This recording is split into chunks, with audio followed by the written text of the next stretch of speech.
읽어드린 본문의 말씀을 중심으로 당신의 국어 실력은, 이런 제목으로 하나님의 말씀을 전해드리겠습니다.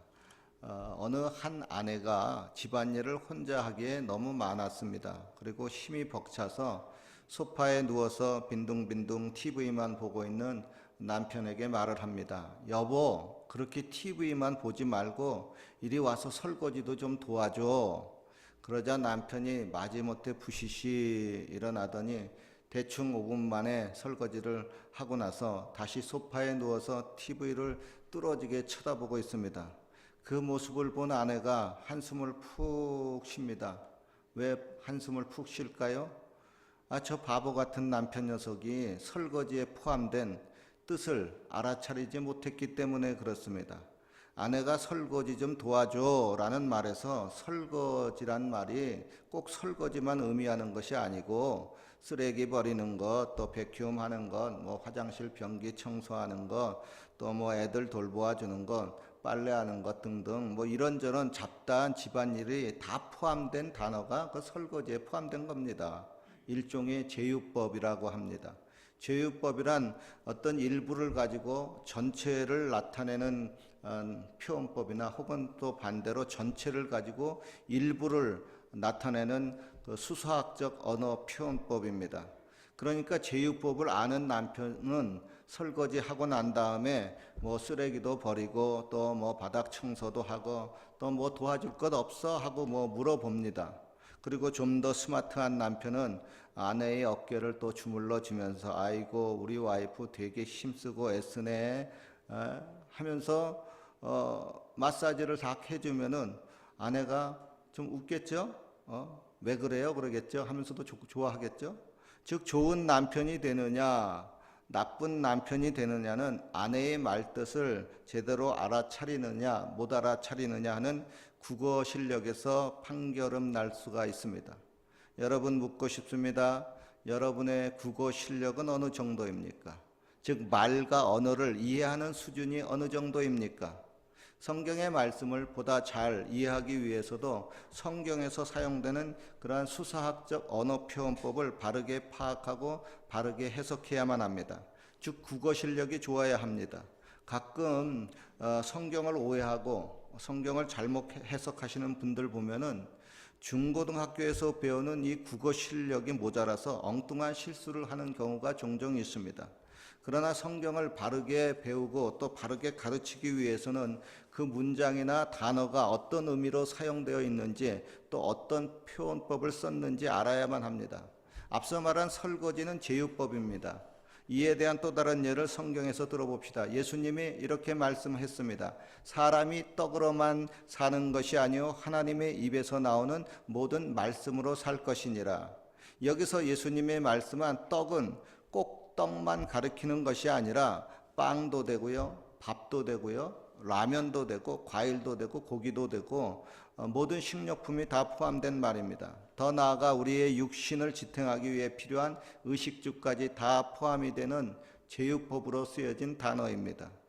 예수님의 말씀 사역의 특징에 대해서 성경에 이렇게 얘기하고 있습니다. 예수께서 이러한 많은 비유로 저희가 알아들을 수 있는 대로 말씀을 가르치시되 비유가 아니면 말씀하지 아니하시더라 그랬습니다. 즉 예수님은 무식한 사람들도 알아듣기 쉽게 비유법을 많이 사용하면서 교훈을 하셨습니다. 그리고 비유법에는 직유법, 은유법, 제유법 등 여러 가지 방법이 있습니다. 그러니까 예수님이 비유법으로 말씀하신 것은 비유법으로 해석을 해야 되고요. 비유가 아니고 사실적으로 말씀하신 것은 사실적으로 풀어야 됩니다. 특히 예수님도 자주 가정법을 사용하면서 말씀하신 적이 있습니다. 그것을 진짜로 해석하면 큰일 납니다. 예를 들어봅시다. 오늘 본문에 예수님께서 이렇게 말씀하셨습니다. 만일 내 오른눈이 너로 실족게 하거든 빼어내버리라. 내 백체 중 하나가 없어지고 온몸에 지옥에 던지우는 것보다 유익하며 또한 내 오른손이 너로 실족게 하거든 찍어내버리라. 내 백체 중 하나가 없어지고 온몸이 지옥에 던지우지 않는 것이 유익하니라 그랬습니다. 이 말을 여러분 글자 그대로 해석하면은 어떤 일이 일어날까요? 여기에 있는 저와 여러분들 모두가 눈 하나 빠지는 애꾸는 신세가 되고 또 한쪽 팔이 없는 돌아온 외팔이가 될 겁니다. 또 여러분, 예수님이 이런 말씀을 하신 적이 있습니다. 어미의 태로부터 된 고자가 있고 사람이 만든 고자도 있고 천국을 위하여 스스로 고자된 자도 있도다. 이 말을 받을 만한 사람은 받을지어다. 이 말씀에 입각해서 중세의 수도원 수도사들 중에서 자기의 거시기를 싹둑 잘라버리고 고자가 된 사람도 있습니다. 이거요, 예수님의 과장법을 몰라서 일어난 비극입니다. 중학교 국어 실력 정도만 좀 좋았더라면은 이런 비극적인 일이 발생하지 않을 텐데 하는 안타까운 마음이 듭니다. 옛날에 갑돌 씨가 사랑하고 그리워하는 갑순 씨에게 보낸 연애 편지 하나를 제가 소개시켜 드리겠습니다. 연애 편지 여기 보세요. 사랑하는 갑순 씨에게 당신을 보지 못하는 이 마음 심장을 도려내는 듯합니다.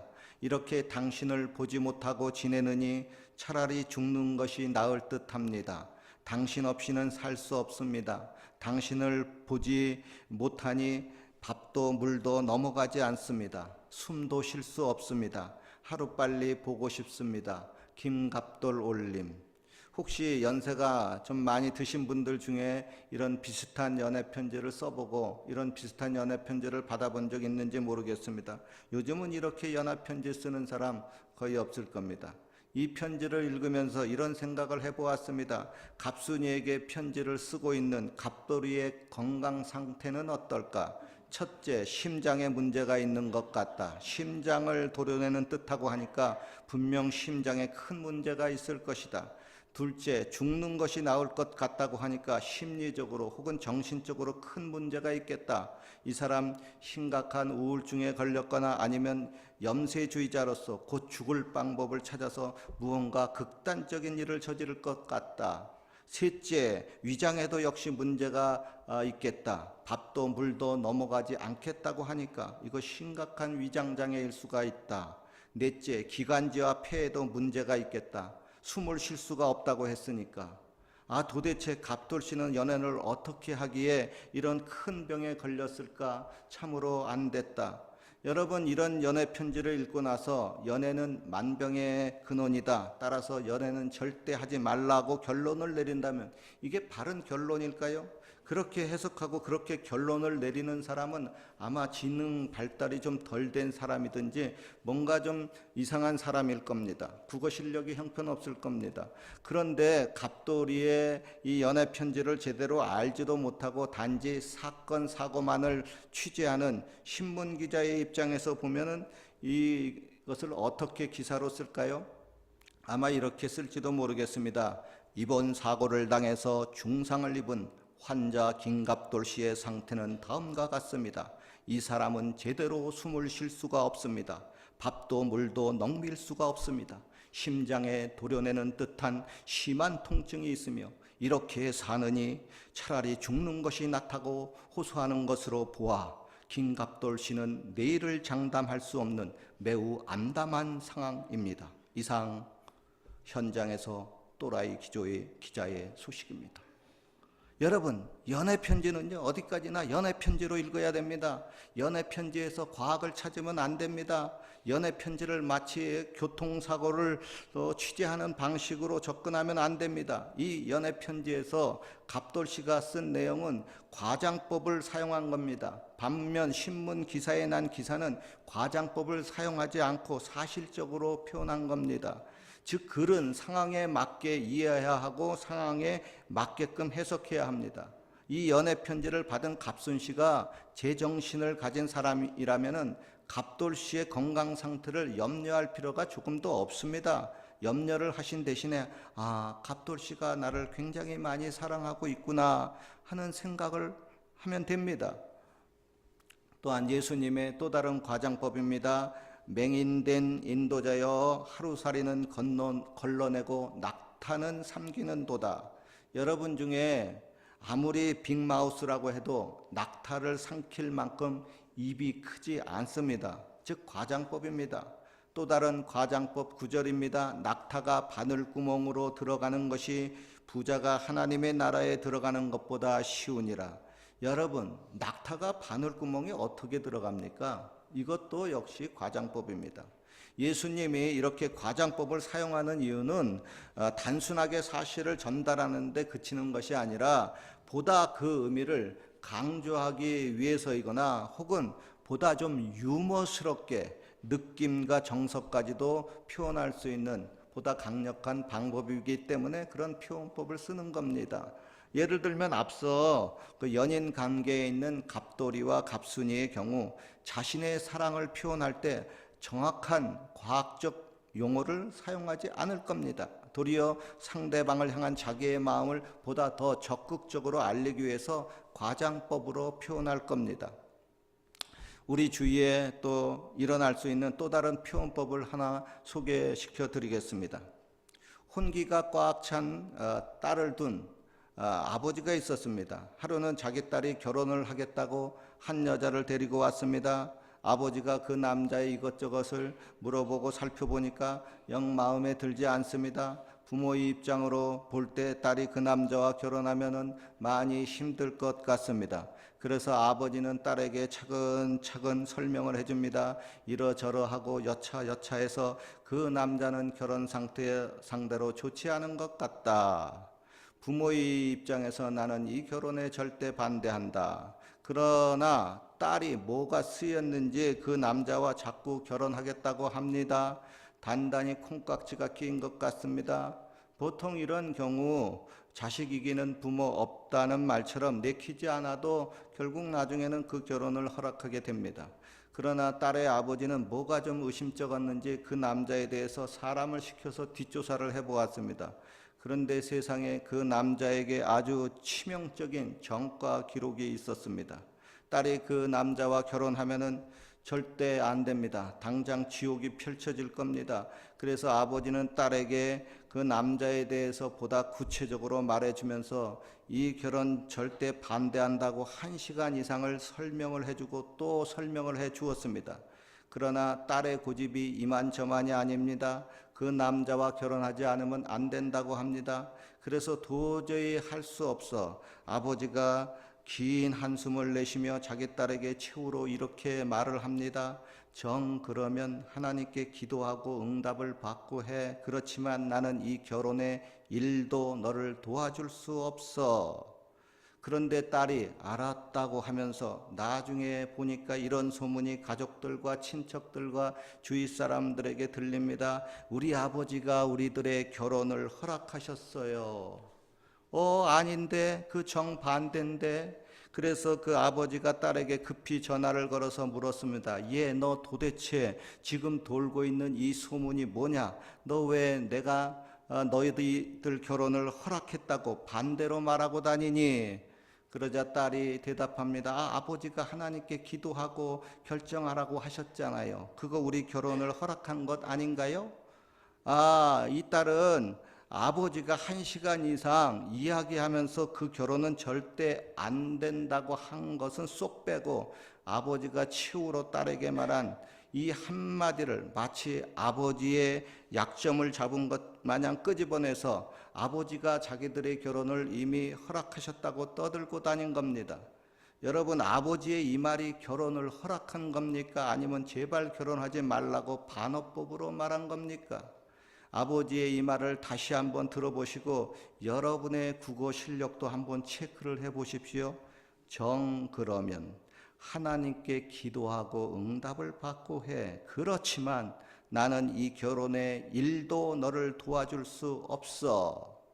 물론 이 말에 앞서 아버지가 딸에게 1시간 이상 이 결혼을 반대한다고 한 말을 듣지 못하고 이 문장 하나만 따로 딱 떼어서 들으면 이 아버지가 마음은 심히 안 좋아도 결혼을 마침내 허락할 수 있는 그 조금의 여지가 있는 모양이다. 그렇게 착각할 수가 있습니다. 그러나 이 딸은 평상시 이 결혼에 대한 아버지의 100% 분명한 반대가 있다는 것을 자주 들었습니다. 누구보다 아버지의 마음을 잘 알고 있었습니다. 딸의 마음 한편에는 자기가 그런 소문을 내고 다녔지만 그건 아버지의 뜻이 아닌 것을 자기도 잘 알고 있었습니다. 그리고 그건 아버지의 마음에 대못을 박는 것이고 그로 인해 아버지와 관계가 단절이 될 것도 어느 정도 예측하고 있었습니다. 그리고 나중에 아버지가 안 사실이지만 딸과 그 남자가 연합해서 아버지 몰래 아버지의 소중한 재산을 이미 하나 둘씩 빼돌리고 있었습니다. 그리고 또 나중에 안 사실은 이미 아버지가 딸에게 마지막으로 한 말, 즉 그러면 하나님께 기도하고 응답을 받고 해. 그렇지만 나는 이 결혼에 너희 일도 너를 도와줄 수가 없어.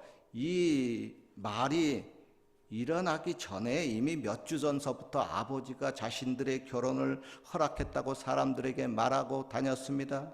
그리고 더 놀라운 사실은 딸과 그 남자가 연합해서 아버지가 이들을 불러다가 최후로 말한 그 1시간 이상의 대화를 아버지 몰래 다 녹음을 했습니다. 그리고 나중에 아버지가 말한 그 한마디만 따로 딱 편집해가지고 떼어서 아버지 옆에서 그 결혼을 같이 반대한 어머니에게 카톡으로 보내면서 보세요. 아버지가 이렇게 우리들의 결혼을 허락했지 않았나요? 하고 증거로 제시를 했습니다.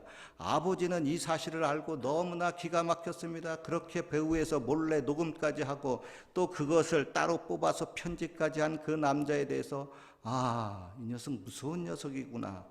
이 녀석 소시오패스구나. 이 녀석 오래전부터 이미 계획이 있었구나 하고 부랴부랴 그들이 몰래 빼돌리려고 했던 자신의 소중한 재산을 다 체크하기 시작했습니다.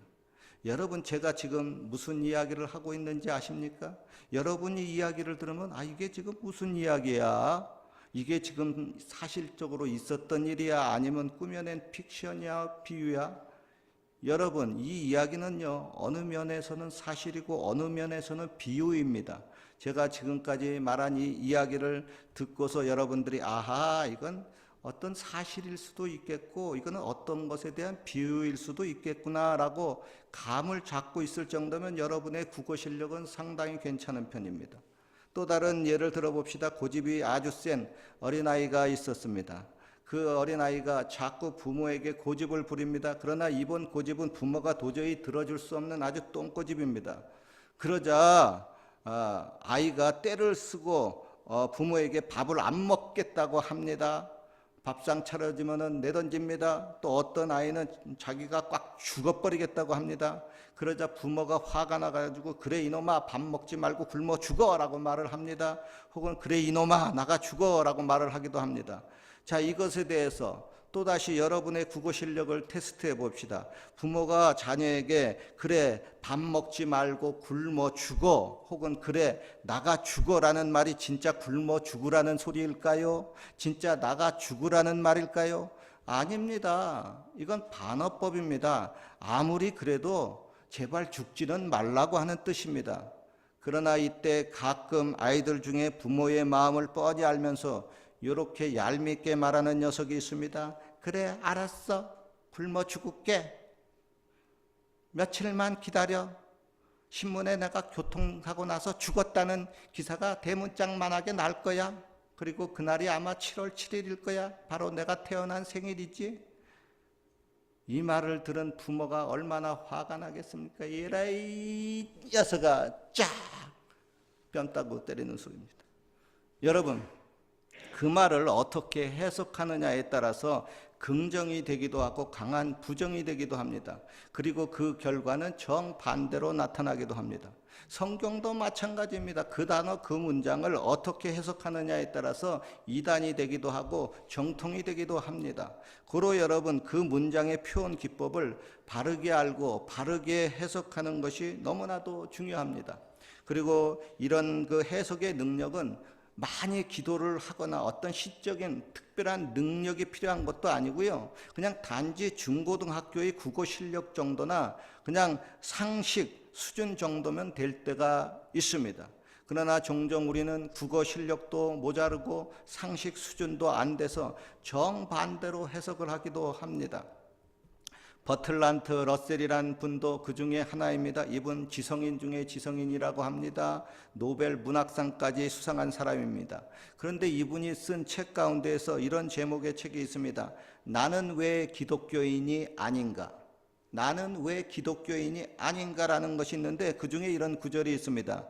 또한 예수는 내가 온 곳은 사람이 그 아버지와 딸이 그 어머니와 며느리가 그 시어머니와 불화하게 하려 함이니 사람의 원수가 자기 집안 식구리라. 아버지나 어머니를 나보다 더 사랑하는 자는 내게 합당하지 아니하고 아들이나 딸을 나보다 더 사랑하는 자는 내게 합당하지 아니하며라고 말을 한다. 그리고 이어서 자기의 의견을 이렇게 말합니다. 이 모든 것은 기독교 교리를 위해서 생물학적 가족 관계까지 끊으라는 의미이다. 이는 기독교의 확산과 함께 세상에 생겨나게 된 불관용, 즉 관용이 아닌 좁은 마음과 지대한 관계를 가진 잘못된 태도이다. 즉 버틀란트 러셀, 이 사람은 예수님이 기독교라는 종교를 위해서 가족 관계까지 끊고 서로 원수가 되라고 했다고 오해를 한 겁니다.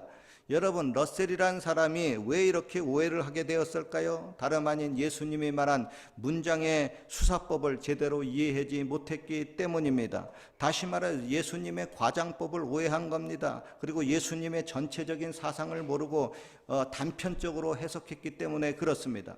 아니 여러분, 노벨 문학상까지 받은 사람이 어떻게 이럴 수가 있습니까? 그럴 수가 있습니다. 때로는 굉장히 유식한, 많이 배운 박사가 성경의 말씀을 전혀 이해하지 못할 때도 있고요. 반대로 초등학교도 졸업하지 못한 아주 무식한 할아버지, 할머니가 주님의 말씀을 보다 잘 이해하기도 합니다. 그거 왜 그러지요? 주님이 겸손한 자에게는 깨닫는 영을 주셔서 깨닫게 하는 것이고요. 주님이 교만한 자에게는 깨닫는 영을 주지 않아서 깨닫지 못하는 겁니다. 그러니까 성경을 아무리 읽고 교회를 아무리 다녀도 깨닫는 사람이 있고 못 깨닫는 사람이 있습니다. 그렇게 못 깨달으면 은혜를 받을까요? 은혜를 전혀 못 받죠. 초대교회 때 기독교가 로마의 핍박을 크게 받은 이유 중 하나가 바로 이런 표현법에 대해서 잘못된 오해를 했기 때문에 그렇습니다. 성경에 보면 예수님이 말씀하시기를 내 살을 먹고 내 피를 마시는 자는 영생을 가졌고 마지막 날에 내가 그를 다시 살리리니 내 살은 참된 양식이요 내 피는 참된 음료로다고 하셨습니다. 이 말씀에 입각해서 우리 기독교인들은 성찬식을 거행합니다. 그런데 로마인들이 이를 오해했습니다. 기독교인들은 살을 뜯어먹어 피를 마셔? 이것들 식인종이구나. 이렇게 정기적으로 사람의 피를 마시고 사람의 살을 뜯어먹으면 이것들 계속해서 살인을 저지를 것이 아닌가. 이거 매우 안 좋은 종교다 하고 무지막지하게 핍박을 했습니다. 자, 결론을 내립시다. 종종 우리는 국어 실력의 부족으로 말미암아 사람 간의 오해도 하고 성경도 오해하고 이에 따른 비극적인 결과도 많이 생깁니다. 고로 이런 기도가 필요합니다. 주님, 제가 국어 실력이 부족해서 그랬습니다. 중학교 때 국어 시간에 너무 태만했습니다. 주님, 깨닫는 마음이 부족합니다. 문장과 말의 뜻을 잘 깨달을 수 있고 이해할 수 있는 바른 마음을 주시옵소서. 바른 판단을 주시옵소서. 그리고 더욱 겸손해서 겸손한 자에게 주님이 주시는 그 은혜를 허락하여 주시옵소서. 이렇게 우리가 기도해야 됩니다. 겸손해지시기를 주님의 이름으로 축원합니다. 우리 성가대 찬양팀, 성가대 아니고 찬양팀 앞으로 나오셔서 우리 같이